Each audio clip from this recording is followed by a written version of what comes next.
Kurt, you know what it means. Another day, another PBT Extra. How was your week? Pretty mellow, really, really pretty chill. Just exciting stuff like getting cars worked on. Ooh, riveting. Riveting and expensive for no reason. Um, what have you been up to, man? I don't own a car, so there's The that. perks of living in New York. Yes. Yes, yes, yes. I've been good, man. I got my first sight of snow here in New York yesterday. I woke up and it was just like a blanket of white outside my window, and I was terrified. I was like, oh my goodness, because we are in March now, and then I can see the grass peeking out. But it was a very frightening thing. I was like, are we gonna get a late winter? We're so close to spring. Oh, that's the worst when the little fake spring, and then you get that last snowstorm, and Ooh, you think yeah. you think you're inside. You mentally move to spring summer mode, and then one more freezing. Yeah, I have my picnic tote bag. So New York, everyone has tote bags. It's like all the rage. It's the fashion. If you live in the city, you have to have a tote bag, whatever. So I have like three totes, right? And I'm very proud of them. It took me a long time to acquire all of them because like I think one's tote bag, and this is a digression, but Kurt, one's tote bag can tell you a great deal about oneself. So like there's like this whole group of people who only have New Yorker tote bags, and that means a certain thing. Like I can tell you exactly, oh, you're into this, you read that, this is your favorite author. Like that's like a whole group of people, the New Yorker tote bag people. You have like the Broadway tote bag people, you have like the art gallery tote bag people. Yes. But I got the LL Bean kind of like monogram type of Ooh. tote bag, which also tells you a great deal about someone. But I finally have one, and I am so excited. I have a blanket that I ordered online that is solely for picnicking. I set it aside as my picnic blanket, and it only lives in that monogram tote bag. So it's ready to go. I'm ready. I have my little portable speaker. I have my water bottle. I have like my blanket. I'm ready to just go in Central Park and just tote. Just like toad and picnic. I guess is that what it's called? Yeah. Picnic. Get some sun, which I guess you just need some sun. Yeah, that's all I need now. But speaking of, we always talk about this Phoenix. It seems like anywhere there, it's almost like a couple different guys, right? We just talk about them all the time. But this one's really interesting because this team, the Phoenix Suns, got close and they look really good. And now they have a chance to go over the hump and win a championship with Kevin Durant, who's likely to make his debut this week. But let's just talk about the team itself. What does Kevin Durant do to affect the chemistry and just general just shot priority on that team? Well, obviously, I think he becomes option number one. But I think what he brings in a way that worked for him in Golden State and should work for him here is that he's not somebody who's got to have the ball in his hands all the time to be effective, right? Like, I mean, you can certainly give it to him, but he's not running 75 pick and rolls a game, right? Like he's off the ball. You're getting him some balls in isolation or spots he wants, but Chris Paul is still going to be the floor general, as he should be. I mean, he's just such a high IQ player. And Devin Booker's still going to be. I think that isn't that an interesting dynamic to me. What about you? Like, how does Devin Booker, who can work with or off the ball and works off a lot, now there's another, like in one hand, you've got how do you cover all of that if you're the defense, but it also could mean less touches if you're Booker. Yeah, it could mean, but I think the one thing I really appreciate about Devin Booker's game is it seems like he's selfless, as far as superstars go, and it seems as though he understands, what it takes to win, which would require, lowering your stats in order for the team to be successful. Because, if the team is successful, then all of us, get rewarded. Right. And he just got paid. So I feel like he's, feeling some security. And as far as him and Kevin Durant both playing off the ball or doing, isolation ball, I honestly think, it's never a bad thing to have guys who can, are multiple shot creators. That's like never a bad thing in basketball at the NBA level. So I think it only gives them more flexibility, quite frankly. I agree. I think the other thing that's going to be interesting about this team is that Durant, Booker, Chris Paul, and frankly, we're going to throw DeAndre Ayton in this mix because that's kind of thing. They all work inside the arc. They're all mid-range guys. Ayton's closer to the rim, but those are guys who not necessarily just sprinting off to look for threes. And I think you're going to actually have to have some 3-point shooting around them. That might be something they need to add this summer. Some floor spacing around them. All of them are perfectly happy to destroy you from 17 feet, right? Like, and I know that everybody likes to say that the mid-range is dead in the NBA, and I don't know, I use the comparison to what analytics did to stealing bases in baseball, which is you can still do it if you're good at it, if the situation calls for it. But what we don't want is the 65% guy deciding to go, right? Like you better, outs are too valuable and possessions in the NBA are too valuable.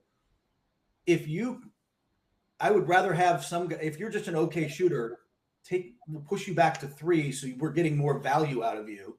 But if you're Chris Paul level or DeMar DeRozan, there's other guys out there. If you're a really good Klay Thompson, if you're a really good mid-range shooter, have at it, man. Like, it's still a good shot.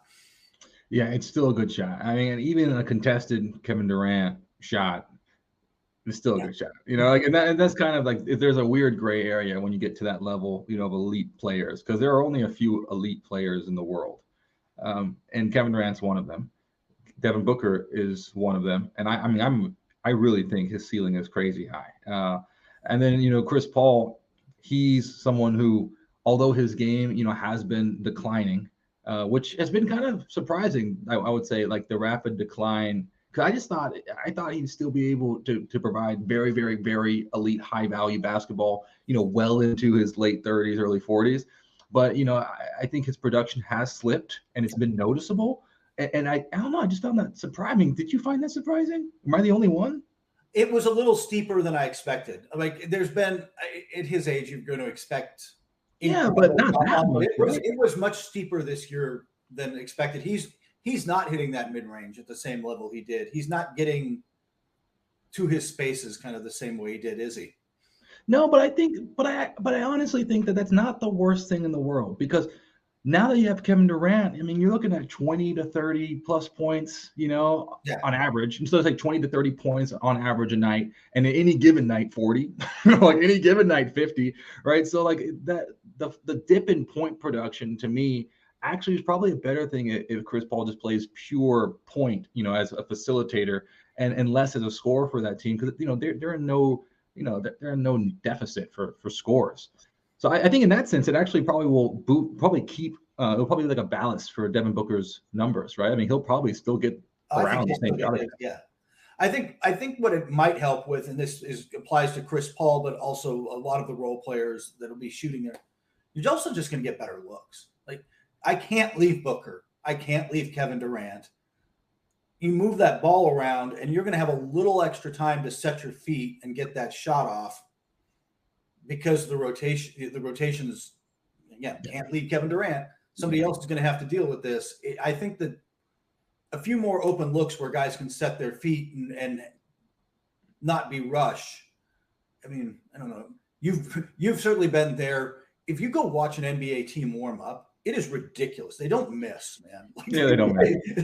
If you let guys shoot in their own rhythm in an empty gym, it's insane. Even the big guys, you know, even like the tall guys are shooting from way out. You're like, I didn't know you could do that. Yeah. But in a game, you never get that kind of spacing and time. But he gives them a little more of that. Guys aren't going to be as rushed. So I think you could offensively. I think this team is really good. Defensively, we've got questions. We've talked about, you know, the emotional side of this. Is DeAndre Ayton going to be happy making sacrifices? But I think Kevin Durant is maybe most malleable of the superstars in some ways. Like, he just can kind of, you can plug him into Golden State and it works fine. And you can use him off Kyrie and James Harden in Brooklyn. And we got 16 games of that. Small sample size. Small sample size. But you can see how that meshes, because his game just kind of plugs and plays anywhere better than even, look, I love LeBron James, but you better put the ball in LeBron's hands, right? Like, So when I think about Kevin Durant, I think he's, I agree. I think as far as the malleability is concerned, with this Phoenix Suns team, though, my eyes, like I said, go to Chris Paul. I think he'll shoot less, which I think is a good thing, you know. And the other thing I think is really the biggest impact is DeAndre Ayton, and not just with the emotional side, in my personal opinion, but just like his style of play. He's not a shot creator, right? No. So for DeAndre Ayton to thrive, and we've seen this just play out in his career. Just look at the numbers pre Chris Paul and post Chris Paul, and the way that they play. Just look at, use your eyes, watch. It's all about, pick and roll, pick and pop. Like that's how he thrives. So if you're going to take away his touches, then he's going to have to, find a way to get in rhythm and still give you 10 to 18 points, 20 something points, on a consistent basis by doing it the old school way, which is, clean up around the basket. So offensive rebounds, that is putbacks, that's running the floor is going to be huge for him. Because if you're in running in transition, you're going to get 8 to 12 points just running. Yeah, no, I mean, he's so athletic. Running the floor is a great idea for him. And I also think with Booker and with Paul still, again, because Durant's out there as a distraction, if you set a good screen and roll hard, 12 points a game at least, right? Yeah. No, yeah, totally. The thing that I think is interesting, because with DeAndre Ayton and his development, because we're thinking about this in the arc of a 20-year career, which is kind of crazy, but I mean, before you think, man, 14 years was a long time. Yeah. But like the average, you're thinking maybe 10, 11, 12. You could see that happening for like a Hall of Fame type of guy, right? Like what top draft pick. Now it's like if you're a Hall of Fame type of guy or a top draft pick, you're thinking 18 to 20-year career. Like that's just kind of, a 16-year NBA career. Okay, that's normal, right? So it is kind of interesting to think about like DeAndre Ayton's development over a 16-year horizon. I think that this will actually prove really beneficial for him because he's had to adapt his game in so many different ways, and he's had to learn how to play so many different ways that when he ever, if he ever does have the opportunity to become the guy, a franchise player, I think that he'll be able to bring, a holistic aspect, a thought process to this game. Like he knows what it's like to have to run the floor to get 20 points a game, or just go to the foul line or clean up. Like that's a role, but can you still get me 20? He knows what it's like to be the number one option. He knows what it's like to just play off of like a two-man game, So I think that actually gives him a lot more flexibility down the road in his career. Actually, I think that that's a really good point. And yeah, I think it's going to be interesting to see how they work out. I mean, we're starting tonight, and a lot of people probably see this after the first game, but it's going to take them, look at Dallas, it's going to take them a few games to figure out how you make this all work. And I think that that's really the challenge, frankly, for them, for Dallas, for the Lakers, all these teams that, Lakers have their own problems now, but like all these teams that overhauled at the deadline, is you just don't have a lot of time to figure it out. If you really want to contend this year, you've got basically the month of March to figure it out, because you're going to want to kind of take the foot off the gas a little with Chris Paul the last week or two before the playoffs, right? Like you want to have him rested going in. Yeah, and you think about the chemistry question too, in addition to the biggest question that we didn't talk about, because we have to look at it, is defense. The effort. Yeah. Defense is mostly an effort game. But I'm very curious to see how that plays out. Also, the chemistry, I'm not necessarily too worried about their chemistry in a short-term experiment, because we saw the Olympic team. Devin Booker played very well beside Kevin Durant, yes. Right? Yeah. So I feel like that they already have some chemistry. They already kind of know what it looks like. And to me, Kevin Durant, in my personal opinion, Kevin Durant, I know this is unpopular. Kevin Durant, I think, excels when it's not his team. When it's Steph Curry's team and he can just go get buckets. You're like the bucket guy. And I can, he's obviously very good at that. Championship caliber, finals MVP, best in the world at just go get bucket guy. But if he's your pillar, I think you have issues. Look at Oklahoma City and look at Brooklyn. I think with this team, as long as this remains Devin Booker's team and he's the pillar, and then Kevin Durant just go get bucket guy, I think this is going to be a pretty interesting experiment. But we'll see. We will see. And by the way, I think it helps to have Monty Williams as the coach. So all of that's going to come together in what will be a fascinating March. Is going to be fascinating, especially in the West, to watch how all these teams come together and shake out, and if Dallas can find a rhythm, if Denver can find a rhythm, and the rest of it. Go ahead. I think the last point I'll make is these midseason additions. I personally think the most effective midseason additions are like Derek White, for instance, with the Boston Celtics. Give me a guy who's a rotational player or maybe a starter, but just like that guy who's a fifth, sixth man who can give you crazy value, on like a 4-year, $70 million type of contract. I think those are the biggest like punch above your weight additions to teams that help you get to the next level. I think going to go get a star caliber mid-season, this isn't the Premier League. I don't think because the seasons are different. Like you only have, like you said, so little time to figure it out. I think the mid-season addition for stars, I don't think that helps you win championships, but we'll see. We'll see. And in wide open West, it might be a little different.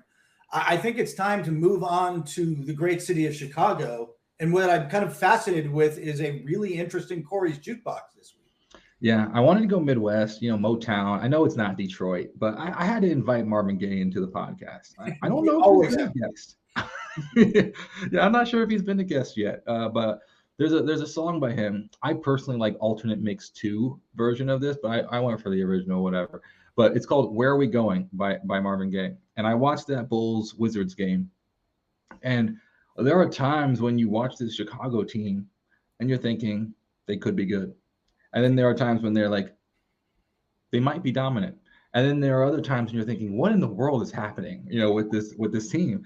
And ultimately, I have to ask the question, where is Chicago going? Like, could you imagine being a leader on that team or like one of the people they're trying to build around and you're like, I don't understand what's happening. Lonzo's injured, like it doesn't seem like it's meshing. We had one moment of like brilliance and then we haven't been able to recapture that brilliance like a year and a half. Like, we're picking up all these guys around the league who, looked good in limited roles in different, teams, and we bring them here and they still like look good in flashes, but it's not cohesive, and they're not getting each other better. Vucevic is still doing Vucevic things like he did like in Orlando, but it's not like his game's been elevated. DeMar DeRozan still does what he did in San Antonio when he was whiling away in the wilderness. When San Antonio wasn't winning any games, he was still putting up 20. Like he was still balling. And like the team was still bad.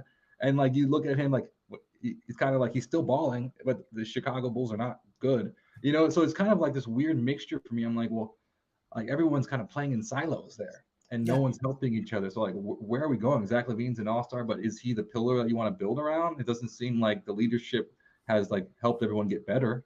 So I don't know. I don't know what to do with that. I'm with you. I found the Bulls confounding. The stat that, by the way, surprised me because I was working on the power rankings. Bucks have won 15 in a row, so I went and looked at last 15 games, best offenses, best defenses. Bucks are second best defense over the last 15 games to the Bulls, and I'm like, the Bulls have been. They've been playing better, but their defense has been that good without Lonzo. Yeah. I was kind of surprised, but they don't win that many games because, like you said, it's their offense is so inconsistent, and I don't really. What's their identity, Corey? I don't know, and that's what I'm saying. It's like I don't know what to compare it to. I mean, there are some movies where like you have these vignettes. I don't know if you're familiar with like, it's almost like, it's almost like you have these movies like that are following, 4 or 5 different lives, all in the same city, like kind of like Rear Window from Alfred Hitchcock, where you're like peer into a window and you're like, oh, Caruso. I'm watching the Caruso movie for 3 minutes of game time. Then it's like, oh, let's peer into the Zach LaVine window. Let's peer into this. Like there are like all these concurrent lives being lived in the same apartment building, but they're completely unconnected. And I like I said, to me, what a good team is someone like, you help me get better. I help you hopefully get better. And like Dan helps us both get better. Like that's what a team, Dan, our producer, that's what a team does. Chicago to me is not a team. It's just a whole bunch of people living apartments next to each other. Yeah. Dan is our Chris Paul. He is setting us up in this thing. By the way, I love those kind of movies. I love movies that Go is suddenly the one that comes to my mind where it's going to be the same story 3 or 4 times, but from different people's perspective within the film. You're just going to follow this person, then this person, then this. I've always loved those kind of different perspective movies. So yeah. So that's my take on Chicago. The time is ticking there, and I feel like we're almost. Remember when Jim Boylan was the coach? Yeah. And there was a moment. By the way, that's like that was like I had to go deep into the files in my mental library. He's the guy who's been coaching the team that qualified us for the FIBA World Championship. Yeah, no. But I'm saying that feels like so long ago. Yeah. You know, that feels like James Harden was on like 2 different teams at the time that Jim Boylan was once coach. Like it just feels like a long time ago. But anyways, that team, it felt like, okay, what's going to happen with Otto Porter Jr.? Like, what's going on in Chicago? How are you going to build it? We thought with Eversley and, like Carney Chovas, we thought that this new front office had a vision, and we knew that there was going to be, a growing period. We understood that. And we were both pleasantly surprised. I think I remember you called it like an island of misfits at one point. Yeah. It did feel like kind of like this clobbering of people and stitching them together. But they performed better initially. And then now it's starting to get like, okay, now where are we going? Because we got to figure out some long-term foundations to build now that I guess that the new culture's set. And I think, ultimately that starts with Zach LaVine, who's entering into a very important year for him, personally.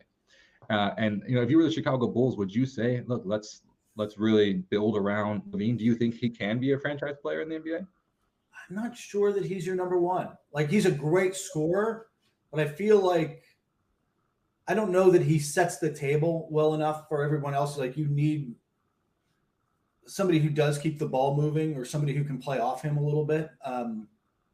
And that doesn't necessarily have to be a point guard, but I just feel like he's a great scorer, an elite scorer, but I'm not sure he's the guy you can run the offense through. He's bringing the ball up and setting guys up, 75, 80 times a game. Yeah, I agree. So it's kind of one of those things where it's like, if you're the organization, what do you do? What do you do? So anyways, the second song that I thought would be interesting is Dead March from Saul by George Friedrich Handel. I thought, look, we have Marvin Gaye, we have to invite Handel into the podcast as well. They weren't exactly contemporaries, Corey. What? Yeah, I don't know. So I thought Handel would be a perfect composer to kind of illustrate the Atlanta Hawks at this moment, because this is a new era. I mean, we're in like, everything's new in Atlanta. Everything's shiny and bright, including the head coach, Quinn Snyder. So this I think is a very fascinating moment, because I remember, like, just last week, you and I were talking about this Atlanta team, and I don't know if you ever heard this song Dead March, and I don't know if you know like the context of this. I might have heard it, but I don't remember. Yeah, it's very dramatic, and it's very somber. And it was used in Winston Churchill's funeral procession. That's how because I was reading a biography of his recently. It's on my bookshelf behind me. And I saw at his funeral, they had, they played Dead March by Handel. So I listened to it and I was like, that's going to be the Atlanta Hawks. The thing is, Quinn Snyder's a great coach, great at developing players, great at getting them to get to that next level. So I could understand the allure, the temptation to want to coach Trae Young and do what you did with Trae Young, what you did with Donovan Mitchell. I think he's going to be successful in that regard if given time. However, I think that this team, as I mentioned last week, is a dumpster fire. And I don't think that this organization makes good decisions consistently. So if you are really thinking, I want to build a program, I don't think that's a place to build a program. I think he's going to be successful in the one-on-one, with Trae Young, which is going to be great for Trae Young's career. And if I was Trae Young, I'd be absolutely stoked. Like, you're talking about a guy who like specializes in 3-point shooting and defense. And like, if I was Trae Young, this is who I need to take me to that next step. This is not who the Atlanta Hawks need, I think, as a team, just because organizationally, I think they're going to, I think they're going to make more mistakes than positive moves, just, as history has shown recently. That's definitely possible. I think that the relationship between Quinn Snyder and Trae Young is going to be fascinating to watch, because I think we discussed this. This is the first coach to come in who can stare him down eye to eye and say, look, they're just paying me $8 million a year for 5 years. I'm not going anywhere. I got hired in. If you're going to get Trae, you're going to get on my program, or we're getting a new, I'm not going anywhere. So if you're not getting on my program, this is going a different direction.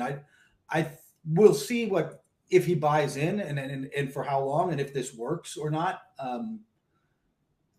I also think I found it strange he was willing to jump in. We talked about this. I still think it's weird he jumped in mid-season. I don't know what, with 20 games, give or take, I forget what their exact number is to go. You just can't affect change. You can't. really change anything. You kind of are what you are. They're going to scramble into the play-in and be dangerous in the play-in for any one game, because any one game Trae Young can just destroy you. No, yeah. But I don't think they can beat anybody over 7. Yeah, I mean, I think with Atlanta, we've seen that they can bring in a coach and then go on a tear for a short period of time. So I wouldn't put it past them. That's exactly what happened when Lloyd Pierce got fired, right? And Nate McMillan came in. They became a great team for a short period of time, and then once again evened out. So if you're talking about like a coffee boost, like a caffeine boost, yeah, like I think they're going to have a sugar rush, and I think that they can, do well for a short period of time because they're a sprinting team. They're not a marathon team. And the fact of the matter is that the NBA is a marathon. However, I think the thing that confuses me, just like I think to answer your question briefly, I don't know what he was thinking. I'm not Quinn Snyder. But if you think about, okay, you get 20-something games to evaluate the roster, right? This is almost like an extended camp, And I know the ownership probably isn't thinking that. They want to go for a run in the playoffs and try to figure that out. But if I was a coach, I think this is a chance for me to get real game time, and basically everyone other than Trae Young, maybe Trae Young too, is like being evaluated, and like come this summer, we're going to see who's going to make the team and who isn't, and just treat this next 2 months as a tryout. That's kind of the way I think about building a program, and it gives him a way big of a head start than if he started in the summer or this fall. Yeah, there is that, and I agree with you this way. Quinn Snyder is going to put in what he wants to put in his. I don't think he's dogmatic about his system in the early Mike D'Antoni sense. Like, I think he's a little bit more flexible, but you're either going to be with the program or you're going to be gone. He's got allegedly has some say in player personnel, which I think is a little dangerous with a coach, but I think in this case, him having a little leverage there is a good thing. Yeah. So now let's move on to Portland for Kurt's Corner. This is a very interesting topic, and we only have, I think, 10 or 15 minutes to dive into this. So I'm just going to give the floor to you, and then let's just, play tennis. Let's just go back and forth. So what do you want to talk about with Dame? Well, I think Dame, a new story came out with Baxter Holmes from ESPN, one of the great feature writers, one of the great writers in the NBA right now, sat down with Dame, talked to him at length, and over a long story, the point was talking about how ingratiated, enmeshed he is in Portland, and how he's not. Look, every team has a list of superstars we think we could get next time that'll be on the move that we think we can get, and there's a list of names that every team keeps. Some teams keep that name in pencil in a drawer because they're not really going after them. And then there's teams, the Knicks have it on a whiteboard, right? Like in the middle of the room, like we're going after these guys when they come available. Lillard's been on that list forever, but he's been loyal to Portland. He loves it there. And as the team has struggled this year, there's been speculation inside the league a little bit, but especially from fans, like that's it. He's not going to be happy, right? He's going to want out. And he's not. He really isn't looking to move. I think, I think he could be one of the rare guys where even if he doesn't win a title, Corey, I mean, do you feel this way? He's going to finish out his career a Portland Trail Boys. Unless the organization has something to say about that. That's why I've been around this game for too long, Kurt, so have you. And it's just, the thing about professional sports is that loyalty, generally speaking, is not rewarded both ways, and you look at the end of the players' careers, then you start thinking, okay, it's very similar to like in business when you hit like, let's say a recession or something happens in the markets, and who were the first people to get cut? Not like the mid-level. It's like these executives that have been around for a long time who have huge, salaries, who've been in the company for like 20, 30 years. It's like, we're going to go in a different direction. It's like, I just gave you 25 years of my life. Yeah. Where's the reward? It's like, here's a watch. Thanks for your service. Go be a freelancer. Right. And I think that's what a lot of NBA guys and a lot of professional athletes generally, they realize that, like, you put all this time in, you build your family there, you have a foundation, you built a school, like you have, your name's on like a hospital or something. I don't know. And it's like, this is your life, and it means so much more than just business. And then once you're kind of like, okay, you're 36, 37, you're on like this expiring contract, are you really worth $20 million a year with what you're giving us? I know you've done this lifetime achievement award, but like, it just doesn't really make sense on the books. And we're not going to just pay you $20 to $30 million just to hang around. So, goodbye. So if the organization ends up doing that to Damian Lillard, then, obviously I think he would leave. But if the organization upholds their end of the bargain, which, they should, then, yeah, I think it's very feasible for him to be a Portland Trailblazer for life. I also think it gets interesting with just Portland in particular. That is a team that will be sold within the next 5 years. It is required actually out of the Paul Allen Trust that money they're selling off a lot of his. It's not just the Trailblazers. A lot of his assets have to be sold, and then the money goes to charitable organizations that he was involved with. There's no timeline, but everybody knows it is coming at some point, and I think ownership there is wise in this sense. Like, if you're going to get top value for this, let's wait until there's a new collective bargaining agreement and TV deal locked in. Then that value goes up because now you've got, you know what you as much as you can in the NBA, you know what your expenses are, you know what your revenue is from the TV. It makes it a more palatable sale.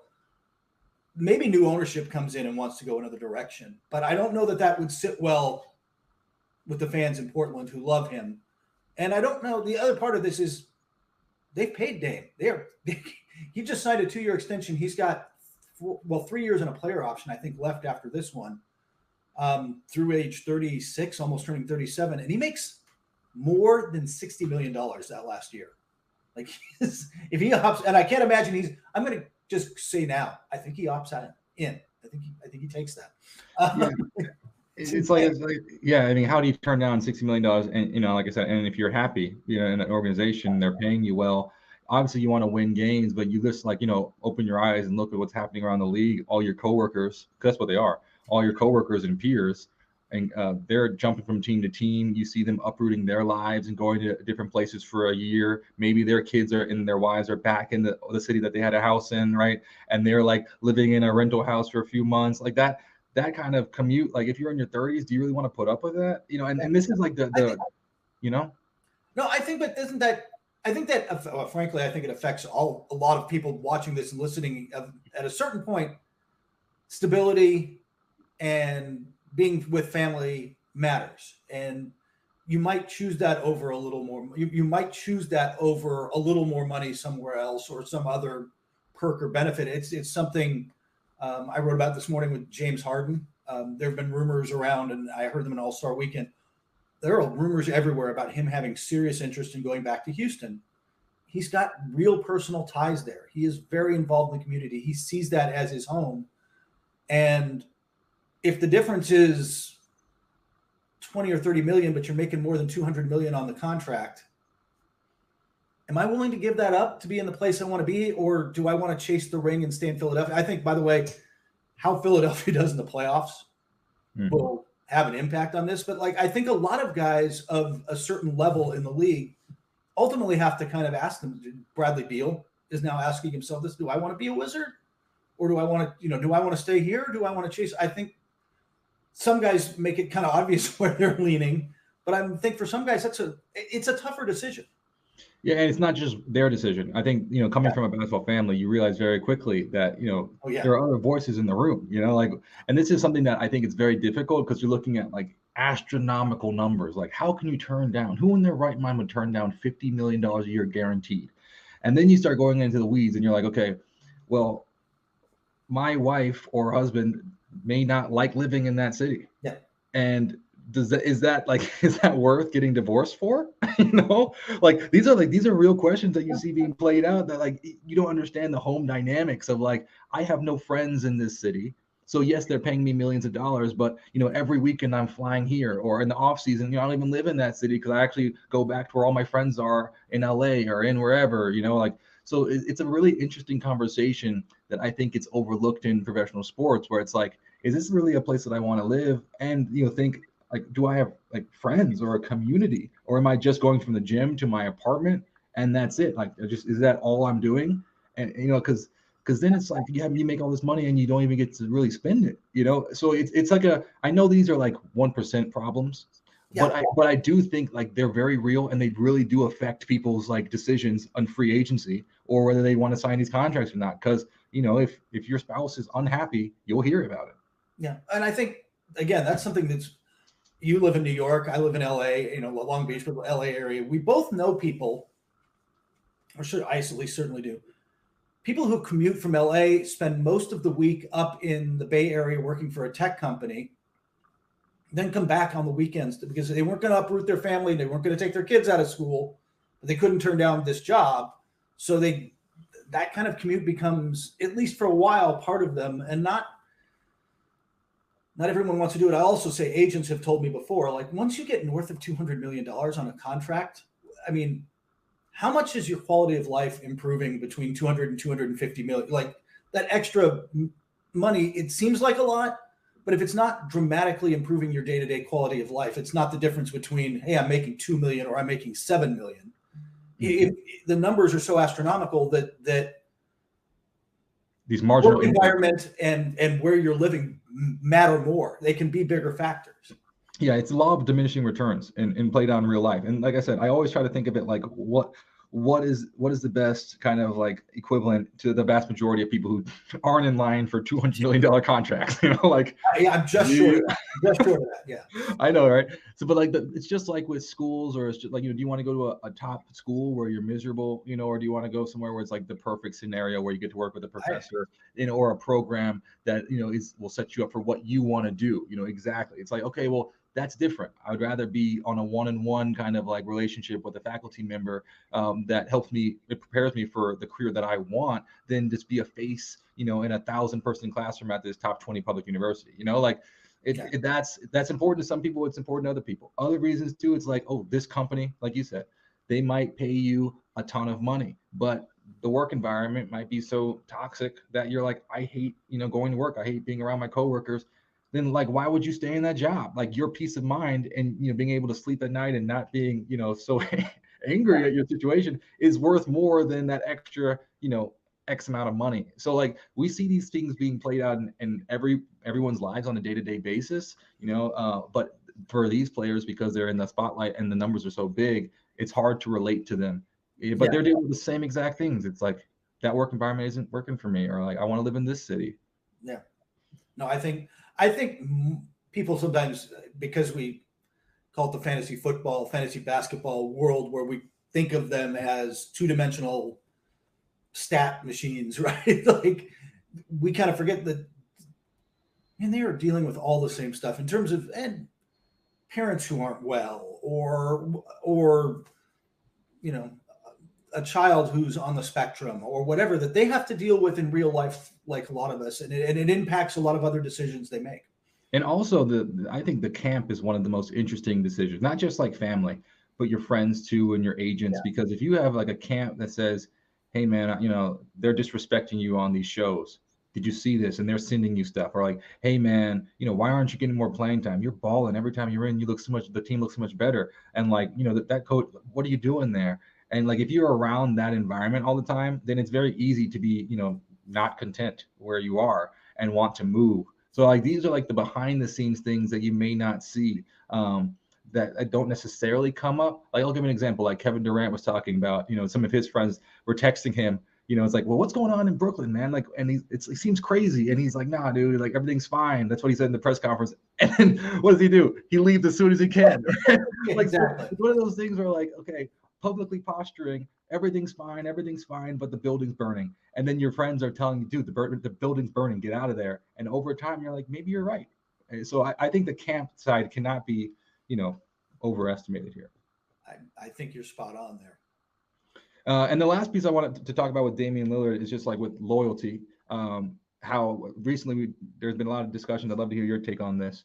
Adam Silver was talking about, it's the NBA, like players, it would be a good thing for players to honor their contracts, right? And then on the other side, you can see the player argument where there was a time when there was no free agency in the NBA, pre-Oscar Robertson taking the league, to the court and winning.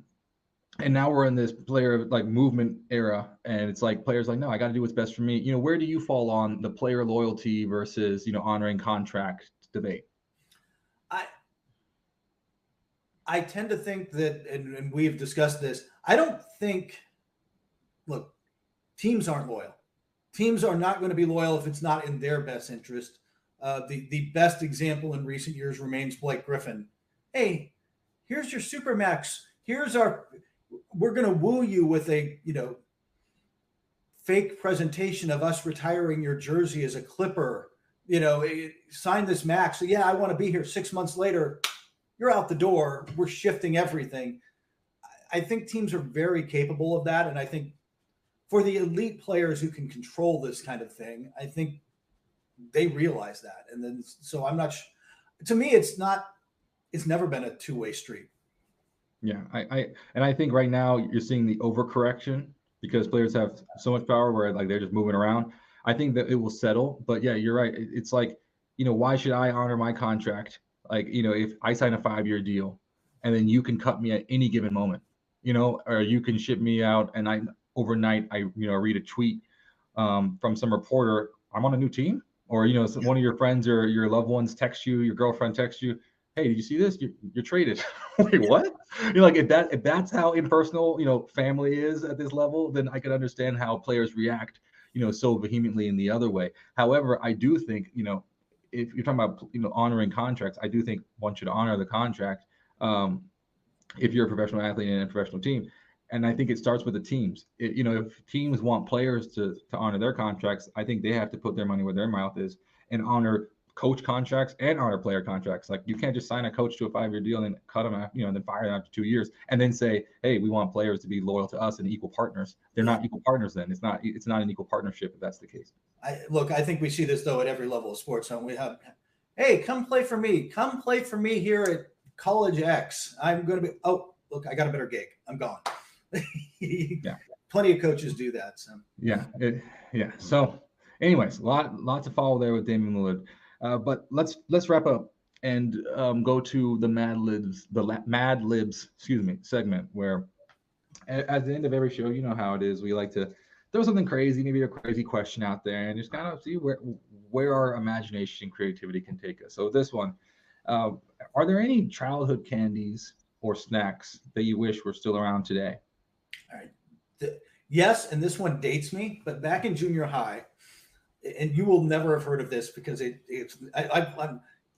imagine if you look it up on the internet, it's somewhere.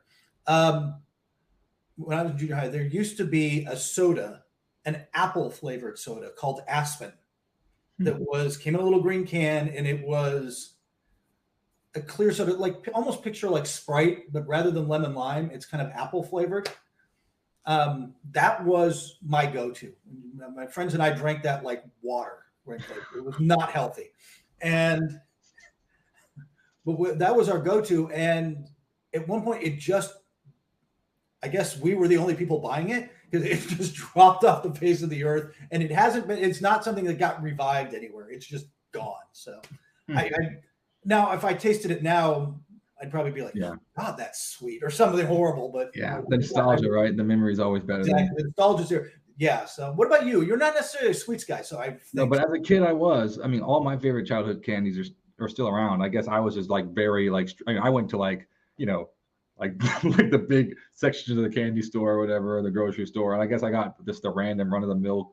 Like they're all still around. Like one of my favorite was Nerds Rope. Nerds Rope. Yeah. Or like I love Nerds Rope. I thought it was so much fun to think like like this taffy covered with chocolate, like this.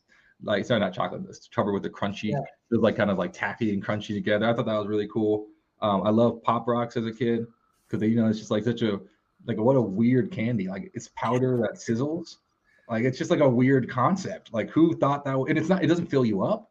Like there's nothing about that. It doesn't really taste like anything. So I was like, what is the point of Pop Rocks? Like it's just to hear sizzles in your mouth like fireworks.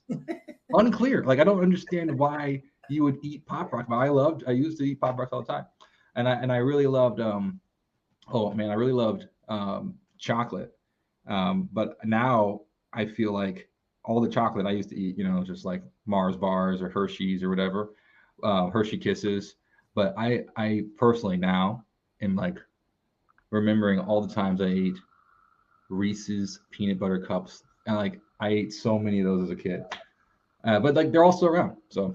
Yeah, Reese's are great. Right. Well, next time I see you, I'll get you a Toblerone. You can have a. Oh yeah, those are good too. Yeah, those are good. But now I don't eat any candy. Now I don't eat any candy. They didn't sell Toblerones outside of airports. It's like the only place I see them. Yeah, no, you're. Oh my gosh. Yeah, It's a good point. I only see Toblerones in airports now. Yeah, but now I don't. Now I don't eat any snacks or candy. So I mean, if you just want to, like, anyways, I wouldn't eat the chocolate, but I'd appreciate the gesture.